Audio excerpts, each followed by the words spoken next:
সবাই কেমন আছো আমার সমস্ত ইউটিউব ফ্রেন্ডস। আশা করছি তোমরা যে যেখান থেকে আমার ভিডিও দেখছো সবাই খুব ভালো আছো, সুস্থ আছো। আমিও কিন্তু বেশ ভালো আছি, এই কথাটা বলবো না, কেননা আমার শরীর অসুস্থ। তোমরা আমার আগের ভিডিও দেখলেই বুঝতে পারবে। তো আজ যাবো একটু ডাক্তার দেখাতে। আর যেতে হবে না একা একা, আজকে আমার মেয়ে ড্রয়িং পরীক্ষা, ওই জন্য ওর বাবা নিয়ে চলে গেছে কল্যাণপুরে ওর ড্রয়িং পরীক্ষা। ওর বাবা ওকে নিয়ে গেছে ড্রয়িং পরীক্ষা দিতে। আর এদিকে আমি তাড়াতাড়ি করে একটু রান্না করে নিয়েছিলাম, ওই মাছের মাথা দিয়ে একটু মুগের ডাল, একটু আলু ভাজা, যেটা শর্টকাটে হয় আর কি। তো সেটাই একটু অল্প করে খেয়ে নিলাম, নিয়ে 2 পিস শশা নিয়ে বসেছি। শশাটা খেয়ে আমি ভাত খাওয়ার পরে রোজ আমার এটা শশা না খেলে ঠিক হয় না, আর গ্যাস অম্বলের রুগী তো ওই জন্য শশাটা খেয়ে নিলাম। আর শশাটা খেয়ে দেখে নিয়েছিলাম যে টিকিটটা রিটার্ন আছে কিনা।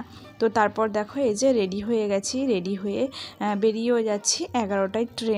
তো তারপর দেখো আমি চলে এসেছি ডাক্তার দেখাতে। এসে এখানে একটু ওয়েটিং রুমে একটু ওয়েট করতে হচ্ছিল।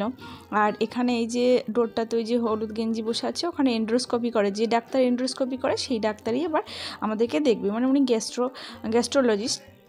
তো যাই হোক, ডাক্তার দেখানো হয়ে গেছে। আর ট্রেন টাইম অনেক দেরি ছিল, ওই জন্য ভাবলাম যে এখানে এমবাজার থেকে একটু ভিজিট করে যায়। তো গিয়েছিলাম, তেমন কিছু পছন্দ হয়নি আসলে, পুজোর পর তো তেমন একটা কিছু ছিল না স্টকে। আর খুব একটা বেশি ভালো লাগেনি।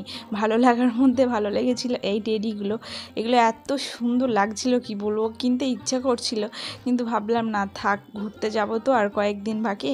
তো যাই হোক, ওখান থেকে বেরিয়ে আসলাম, আর সে ট্রেনে বসেছিলাম তখন ট্রেন ফাঁকা। তো যাই হোক, চলো আজ এই পর্যন্ত, টাটা।